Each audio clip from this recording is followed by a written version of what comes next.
Dimwit of the week, our favourite date questions, and is there such a thing as healthy shame? We'll see you right after this. G'day and welcome to the Tinder Project, the podcast where a straight Aussie man attempts to survive 365 days dating online as an American woman. I'm your host, Mark Rosenfeld, Australia's dating coach for women. I'm here with my sidekick, self-love coach, Teal Elisabeth, and together we have one mission: to make meeting good men fun and easy for you. Let's give it a bell. Teal! Hi, Mark. How are you? Hello. You're back in my life. It's great to have you. I kind of like these every week check-ins. We get to just sprinkle ourselves in each other's life, get updates. It's been good. And you have had a lot happening in 7 days. Would you like to share with the listeners? You've had 2 pieces of good news. Yeah, it's been a really, really crazy, hectic last few weeks, but really exciting. First thing being, we found out the gender of the baby, and I am so excited. Just found out we're having a baby girl. Yes, congratulations. Congratulations. You've got the balance, the Libra balance that we know is so important to you. You've got it, one boy, one girl. How happy are you secretly that you've got the mix? Secretly and not secretly, I'm really, really happy. I've just been soaking it up all weekend. Just the fact that, wow, like this is really happening. This is really real. You didn't want to live in a house of just man, 2 boys. Probably, I think your dog is a male as well, yes. Isn't he? Yes, so you didn't want all that masculine energy around? I love my men, I really do, but excited to have a little more balance. And especially for the work that I do with feminine embodiment, it's just going to be really exciting to be able to cultivate and just nurture her in that environment and see how she picks up on that and how she's able to take that into the world for herself. Congrats. I'm very excited for you. I read a coach actually on another coach's profile today. This particular coach said feminine and masculine don't exist. And this is a very popular coach, actually. So, yeah, maybe that's a topic we should discuss another day, or we might even see if we can get her on and have a heart-to-heart debate. But, yes. Yeah, I'd like to pick her brain on that a little bit. Congratulations. And you also landed an amazing deal. You are doing some... Yes, I signed on with a book publisher, and I'm writing a book. Boom! Yes. Yeah. Congrats. And do we get to know the title? I'm guessing you're not going to tell us this. Still sorting out the title right now, but it feels like I'm just in this birthing era right now. I'm birthing a baby, I'm birthing a book, and I am this creatrix portal right now. It feels very on fire and powerful. Did you say creatrix? Oh, yes, I did. I love it. I am a creatrix. Creatrix. You're the only person I know who says now I'm pregnant is the perfect time to write a book and get a book deal going. So, freaking superwoman here. All the other women, including my wife, are saying, I barely survived pregnancy. Like, couldn't get out of bed or out of the toilet. It was just the trips between the two. And Teal's here writing a book, so... Don't get me wrong, I've had all that too. You've had all... so even more of an overachiever. My gosh. No one can keep up with you, Teal. What the hell? I'm not trying to brag. I literally have a problem. So my husband jokes. He's like, Teal, you have a problem. You need to learn how to rest. But like I said, I have so much creative energy just flowing out of me. You. I gotta channel it. I love that. I gotta channel it. And I was so happy talking to when you. I heard both of your newses. I was very happy about it. So congratulations. Thank you. Do you want to hear what's going on with the Tinder project? I would. Always. I had a fun conversation this week. So guys, we've got Dimwit of the week here. The irony is this guy, in terms of his actual intelligence, is probably the least dimwit of a person you'll ever meet. He scores Dimwit of the week purely because of his texting style and actually indirectly because of his intelligence. So I'll kind of explain that in a moment. I'm going to put this on the screen. Long story short, this guy is essentially an orthopedic surgeon. I've had a few brushes with orthopedic surgeons, more in the veterinary field than the human field. However, they do have something in common. They all work absurd hours, absurdly long days and long hours. And this friend here on the screen, we'll call him Wayne. Wayne is no exception. So Wayne, it is now the end of the month, guys. So we're recording this at the end of October. It'll probably come out in sort of mid to late November. We're recording this at the end of October. This conversation started on the 6th of October. So we've been at this one 24 days. That's 3.5 weeks. In that time, we've exchanged 6 messages. 6. So good old Wayne is averaging 1 message every, 3 to 4 days. His latest charade, if we'll call it that, was a 9-day gap. Now, at this point, you might be thinking, well, after a 9-day gap, why is he even still there? You know what? Great question. It's a fair question. I don't Unmatch, I just let people fall into the hidden folder, and then I get kind of a chuckle when they bounce back up, just as Wayne apparently did. So after 9 days and in his previous text, I should add context as well, he's often saying, hey, I'm so sorry, I get a little busy with work, I'm a little work obsessed. I can happen. I really want to get to know you. So he would come back every few days with that text. So I was sort of humoring it. Look, do I have any hope that this guy would be a great match or perfect for a client? Probably not, but it takes me 2 minutes to respond, and I was getting a chuckle out of it. So here we are at the end of the month, 24 days later. He finally responded to a question that we asked him about himself. So he asked his first question, we answered, and we asked him a question back. And he took 9 days to respond. And I was very surprised because it finally looked like the conversation might actually be moving somewhere, but then he disappeared, came back 9 days later.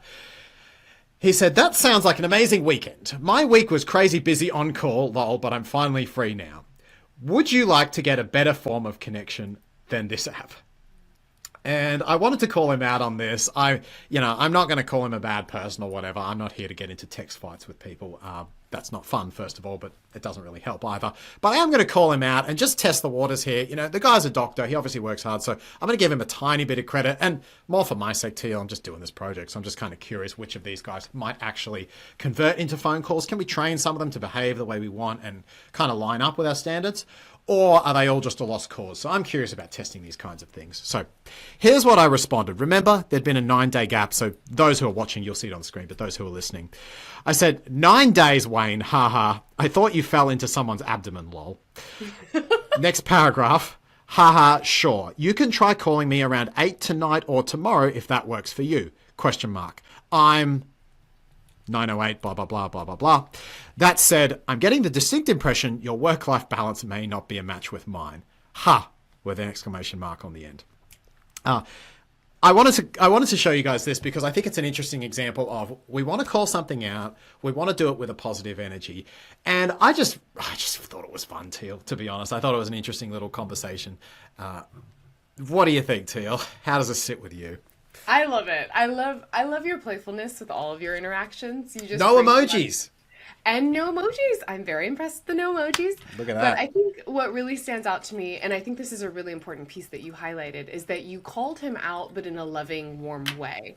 And I, confirm for me this as a man, not as a woman dating on the apps, but as a man, that men actually really respect that and respond really well to that. It's like men know when they're being shitty actions and shitty behavior, right? And so when a woman can say, I see you, I know what you're doing, and we're not going to pretend that this isn't happening. I respect myself enough, and I'm going to call you out on your shit, but I'm going to do it in a kind, playful way. It makes them go, oh, okay, there's the guy. I'm caught, damn it. All right.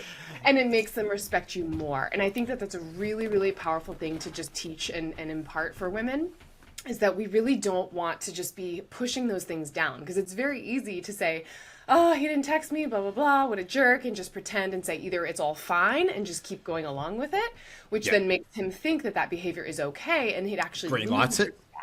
Yep. Or he likes it, and all of that is actually discounting you as a person. So the fact that you stood up for what you wanted and needed, but didn't do it in a way that was like, you jerk, you didn't text me in 9 days, you're a horrible person. Stupid internet man, you're all the same. Yeah. It really shows that you're actually more desirable, and that he probably will want to talk to you more because of it. And yeah, this is what we talk about when we talk about finesse, guys, because we want to be able to speak up and get our needs met. We do want to move the man to where you want him. This is the power of feminine energy, and this is the power of using your feelings as influence. Men, we are coded to please women. Men have built buildings, fought wars, gone to battle, grown fruit, started businesses, just about everything you can think of, so that we can get a smile and appreciation from the women in our life. Sometimes we want many women, sometimes it's just one. We're not going to get into that conversation. But the point is, men are deeply affected by women's feelings and reactions to things. So we want to please you, we want to feel like we're doing a good job. And if we can change our behavior and even be challenged a little bit or even a lot and get a reward for it, that's actually a really good feeling, because not only do we don't feel like we're in trouble from a mum or a boss when we're changing, but then we get the appreciation and reward as well. We feel like we've grown as a human, and we perceive you in higher value, because naturally a human brain, things that require effort are coded as more valuable in our brain. Evolution pretty quickly taught us that the things that gave us survival were usually rare, because other humans or other species were competing for them. So that's why a piece of fruit is so desirable, or even something very high in sugar, because it's usually rare in our evolutionary history to come across those things. So anything we've had to compete for is often assumed by our brain that, well, it must have value. If we have to compete for it, if it can be taken away, then or if it requires some sort of challenge, I should say, then it clearly has some value. So you also kind of help yourself by coding into the man's brain your value, because literally the fact that there is a challenge to be with you makes you seem and be perceived as more valuable. The key, as Teal says, is doing it in such a way where it's not like A, you're his mother or his boss, or B, he's being reprimanded for being a bad little boy. And that's what we avoided with that text. And at the same time, he is being a little boy in pushing those boundaries and wanting to see, what can I get away with, and where that's are an interesting perspective. those little limitations. So it's like can I be a boy or a man with her, sort of like, can I do the boy thing, or like, do I have to man with her? Yeah. So I think this is a beautiful teaching moment in this dimwit expression that you shared with us for today. And this is a guy who's probably smarter than like 99.9% of people, including myself. But he still wins dimwit of the week. Love it. So that was a fun one. I'll bring another one next week. Teal, first date questions. I'm really curious to hear from you. I got some of my favorites. I want to know yours. If you're trying to get information from a guy, and I'll tell clients, as we go further along, let's ask more in-depth questions. Let's ask more sort of value-based questions that might be more niche to you. But I have a few favorites that work for almost anyone. Curious to hear yours. Yeah, I will say I'm a little rusty at this. I haven't been on a date in over 10 years, but don't know. What's working for your clients then right now? But no, what I really used in the past that I really love is, I like knowing what a person does, right? What is their career and their job, passion, path. And then after that, I don't want to just know what they do. I like to ask them, what is your favorite part about that? Or what lights you up about what you do? Or what inspires you about what you do? Even if that job is, I'm a mortgage insurance salesman, it's like, well, what about that really lights you up? What do you love about that part of your job? And to me, that really brings you out of the head space and into the heart space. And you get to really learn about something that really lights them up. And maybe it's a surprise to you. Maybe you learned something about mortgage insurance that you never knew about. It's actually really cool. Or you get to really see what lights this person up. And I really find that really interesting. That's part of the human experience, yes. What lights you up, even if it's different to me. I was listening into a date yesterday, so I often have clients record their dates and we listen to them, give them feedback. And the guy started talking about cybersecurity. And I think for 95% of women I work with, that would be kind of a snooze topic. And this particular client, I asked her, because it sounded a little bit like maybe it was for her as well. And I asked her, hey, do you actually have interest in this? And she's like, oh man, this was like the jackpot. I love cybersecurity. I'm all into AI and shit. And I went, okay. I didn't actually realize that because you were more leaning back in the conversation. But anyway, because the other clients were like, well, I'm not into cybersecurity. What do I do? And I said to the other clients, basically what you said there, Teal, is one of the beautiful things about dating is you can have this like little window into another human being and just to find out what drives them. It's like another window into the human experience. What would make someone possibly excited about mortgage home insurance or cybersecurity?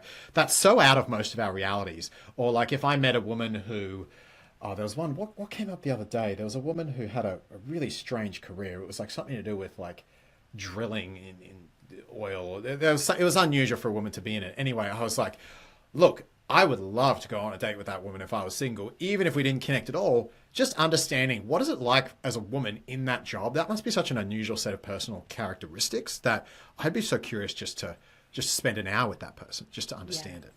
Yes, and it's so beautiful that when you really show an interest in someone's passion, something that really lights them up, it gets them naturally talking about it. Next thing you know, they feel so bonded to you because you've just opened up their heart. So it's a really secret little, emotional intelligence key hack to get someone to feel really comfortable in your presence when you get them talking about something that they love.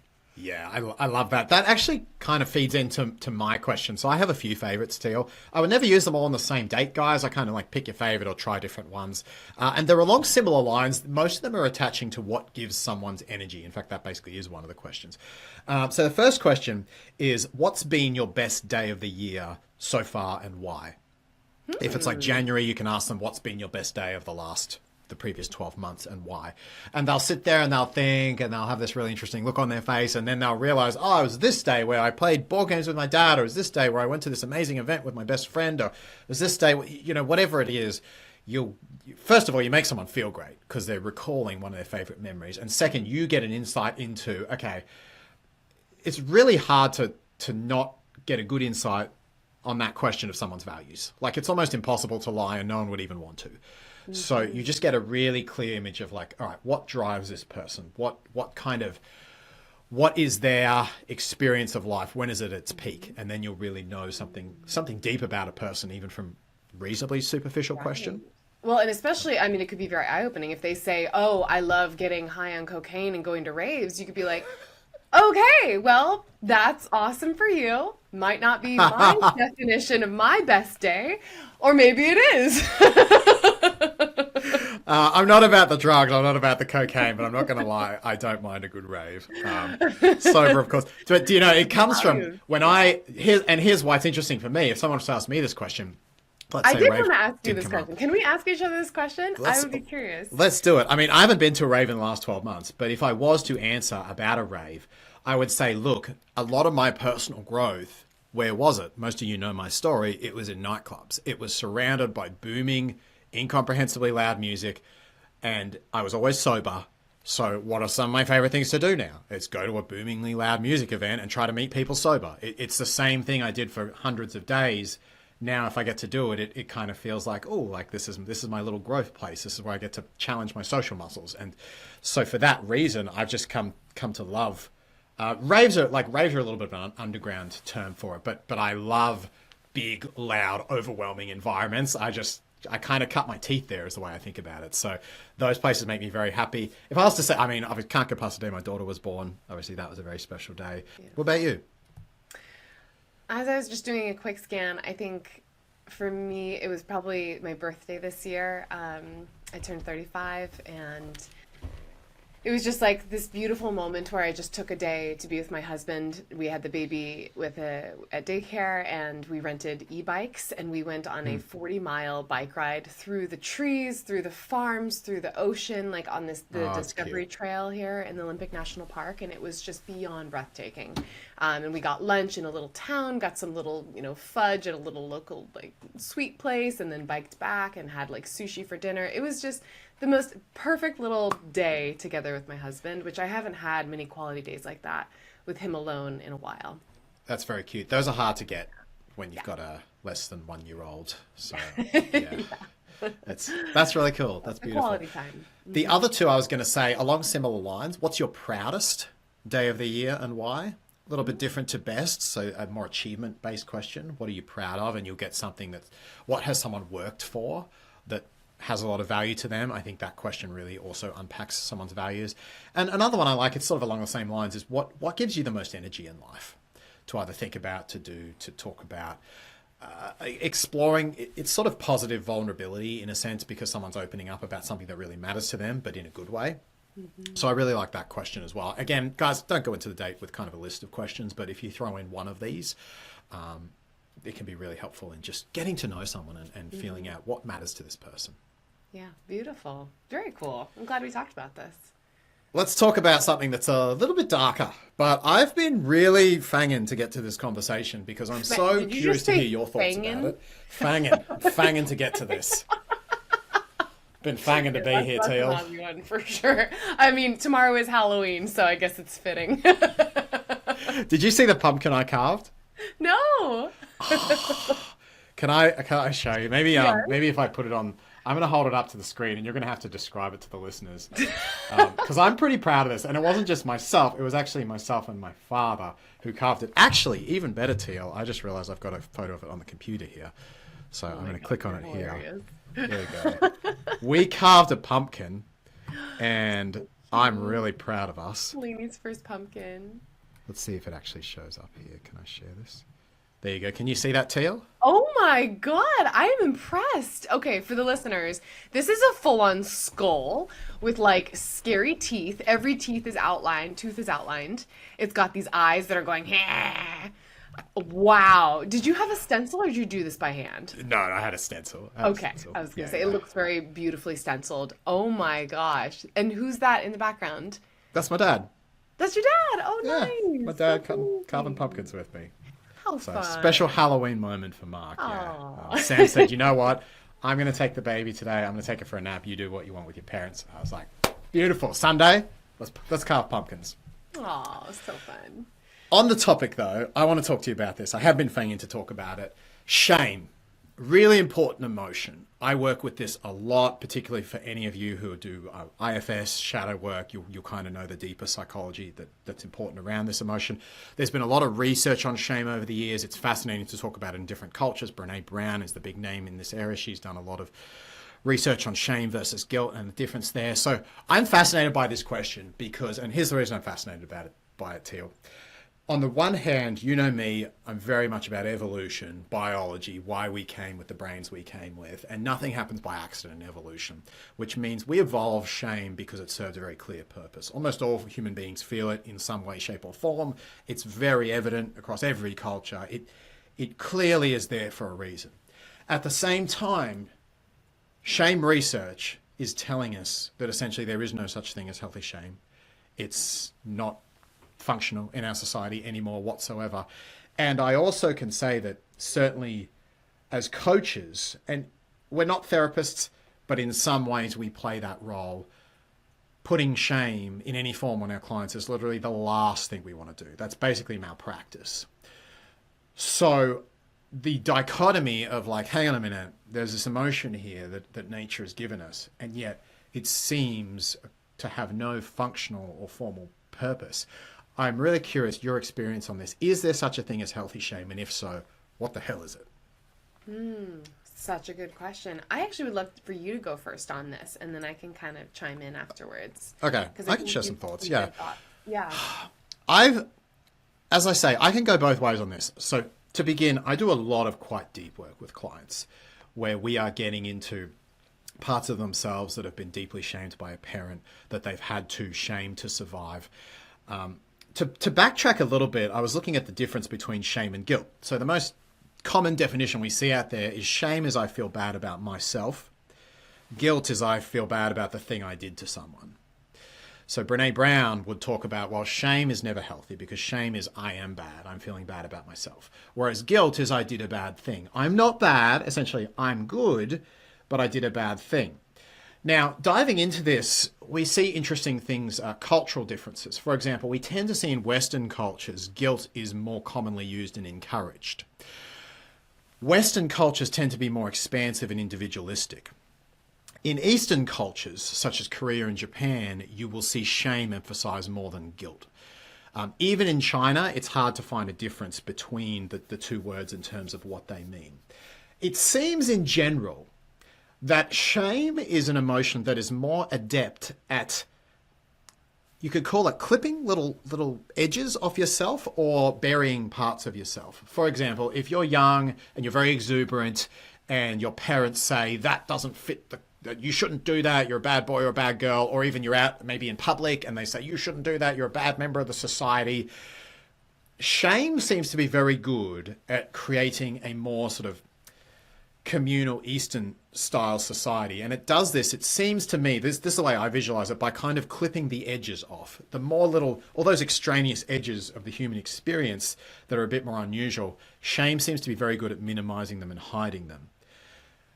Guilt, on the other hand, does not do that so much. Guilt is more about, well, if I took something from you, I can feel bad about my action, but I'm not going to feel bad about myself. Shame would say you should feel bad about yourself as a human and come back into line. Guilt is more like, well, you did something wrong, but you as a human are okay. And I think this has really interesting effects on culture because we see, and especially in the West in the last 10 years, our culture has been, in terms of capitalism, you get a lot more creativity, you get a lot more entrepreneurship, you get a lot more economic expansion in cultures that seem to de-emphasize shame and encourage more of a guilt philosophy. And I think that's because those extraneous edges and creativity of the human being kind of get to flourish. What you also seem to see is more polarization, because with more edges flourishing, you will see more extremes of personality and more extremes of difference that are seen as culturally acceptable. I mean, I saw a story recently about like children are like allowed to identify as cats in certain schools now, and they have litter trays. I don't know.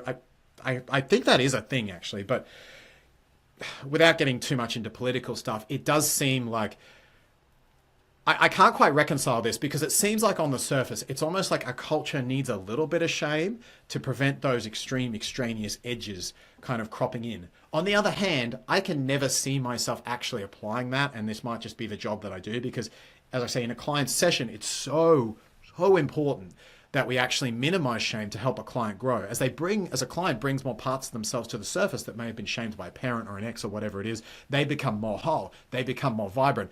And keeping things down with shame takes a lot of personal energy. As in, if you're shaming everything, you don't have much energy left to actually give to others. So keeping things buried is not just a passive process, you do it once and it's done. It's like shaming parts of yourself requires constant upkeep. So in terms of dating and relationships, I can't see any real healthy shame that occurs. The counter to this in my head is two things. I think, number one, do we need it on a little bit on a cultural level to some regards keep our society in some sort of uniformity, at least a little bit? And I think the other is preventative. And I sometimes think to myself, well, if we didn't have shame, if we just deleted it, would we have more people just doing bad shit? As in, let's say there is no shame in cheating on your wife. You can feel bad about what you did, but you're still a good person. You're still a good man. You're still a good woman if you cheat on your husband. I can't help but think it doesn't seem like shaming people for stuff they've already done is helpful. It just puts it even into a darker corner and makes people more messed up. But it does seem like it, and if we look at Eastern cultures, we can see it seems like it does some sort of preventative work where fewer bad things happen, fewer people get cheated on, fewer people get murdered or steal or whatever the crime is, adultery, because there is some ingrained human fear of feeling like a bad person, i.e. shame, which prevents us doing some of the worst shit that without that emotion, maybe we would do a lot more. So that's where I'm at. In an individual setting, it seems like it has no value whatsoever, and certainly not in a therapy setting. But I can't help but wonder, if we just deleted it, if society would in some ways really, really go off the rails, more than maybe some would say it has.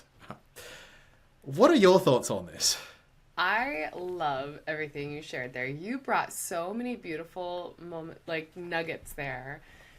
It's not something I've ever really given much thought to. Absolutely, you're right. In client sessions, that's the farthest thing that I am thinking of is, I want to be as supportive as possible and just be that reflector for them to just see the parts of themselves without shaming it, without judgment at all. And validate them, which brings them validate. out, which is usually, that's very healing. That helps them connect to Exactly. themselves, which helps them connect to others. Mm-hmm. And I will say there is some beauty in that reflection, not where I'm bringing in the shame, but allowing them to sit in those feelings of shame to move them out of it. I think the evolutionary adaptation that you're talking about, why it's still present, definitely culturally, I think you're right. I think you're onto something. We need a little bit of corralling with maybe some shame to keep people from going off the rails more than they have been. But I think even on an individual level, there is probably a little bit of healthy shame just in almost as an action to get you out of it if you're willing to look at it and let it move you. I think you're right. It can be very debilitating, especially if it's projected onto you from your parents and putting you into a very tight box that keeps you from feeling like you can be yourself. And that's why therapy and coaching is so supportive and important. But in those moments when you are ready to look at it, it doesn't have to be a bad thing. It can be something that says, wow, okay, yes, this has been here.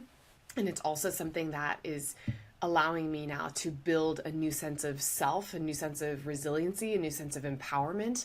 I almost think about it as like a video game where like Zelda, like where you're going through this video game of life and you have all these dragons that you have to slay. And every time you slay a dragon, you like level up and you get bigger and you get stronger and you be more powerful.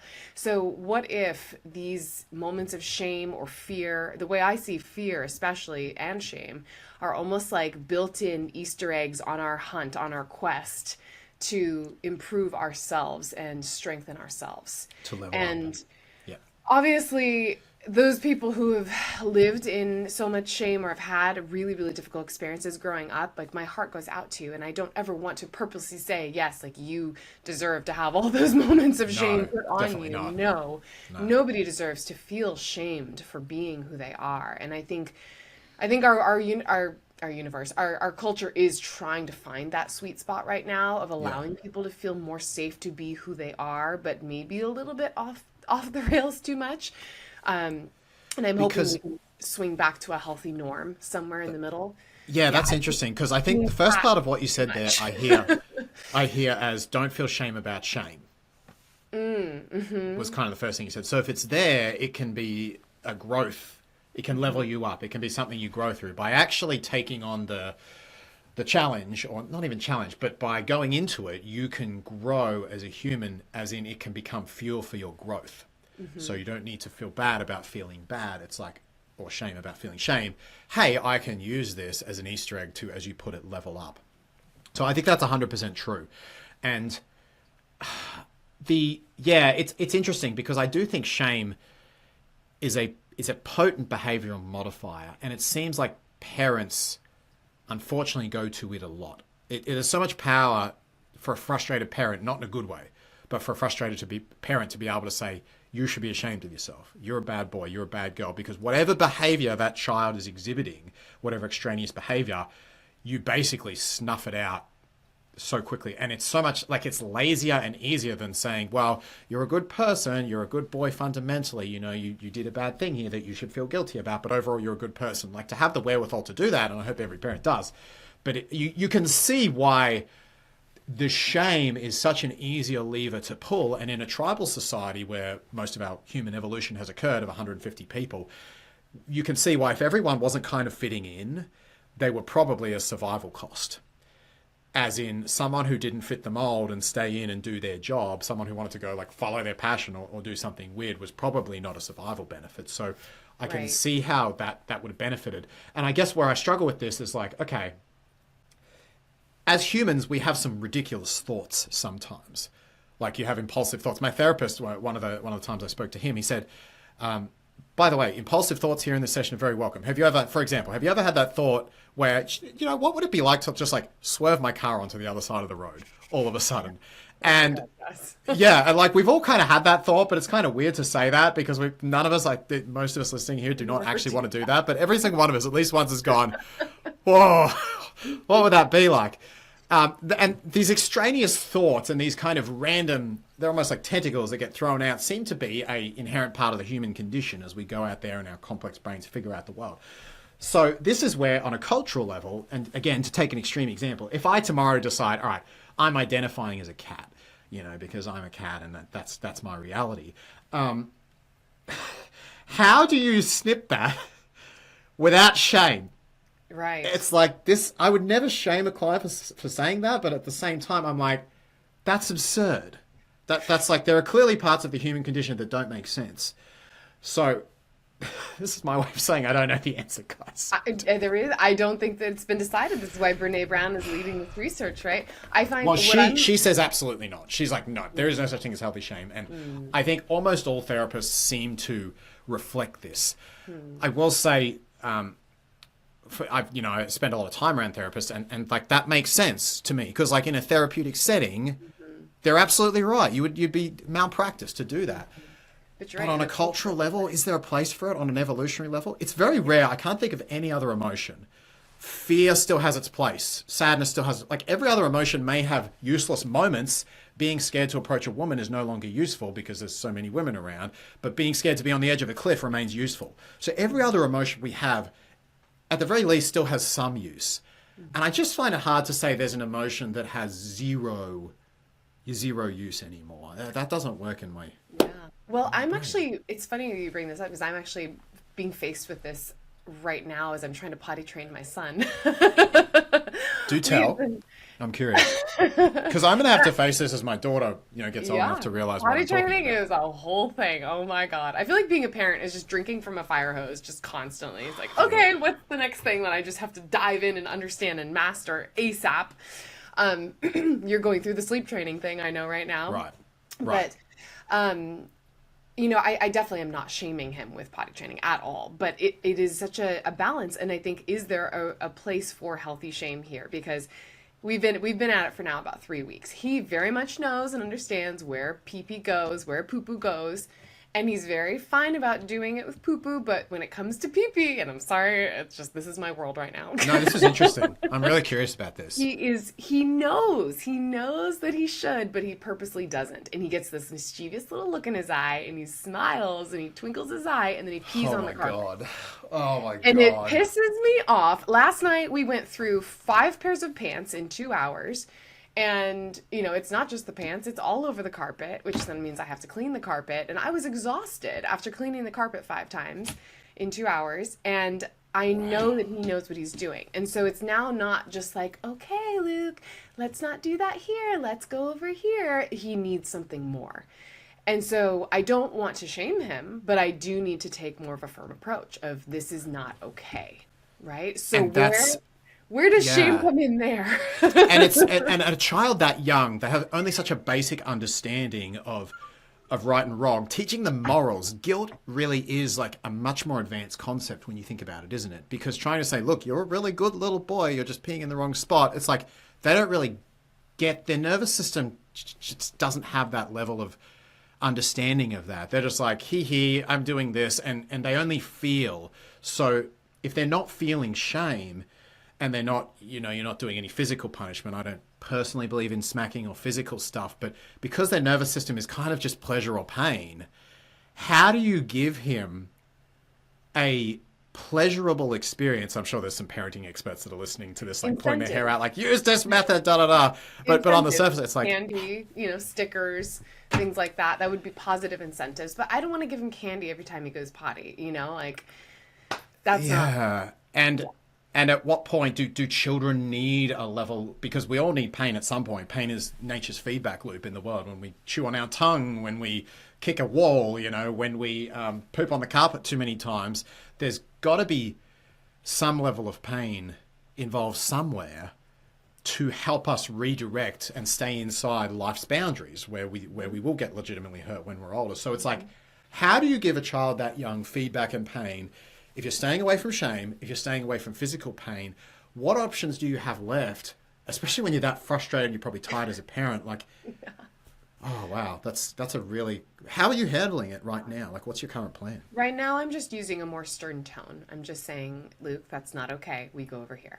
And I'm just redirecting, but from more of a firm tone. Whereas before, it was more like, oopsie, let's go over here. I'm just making it more firm.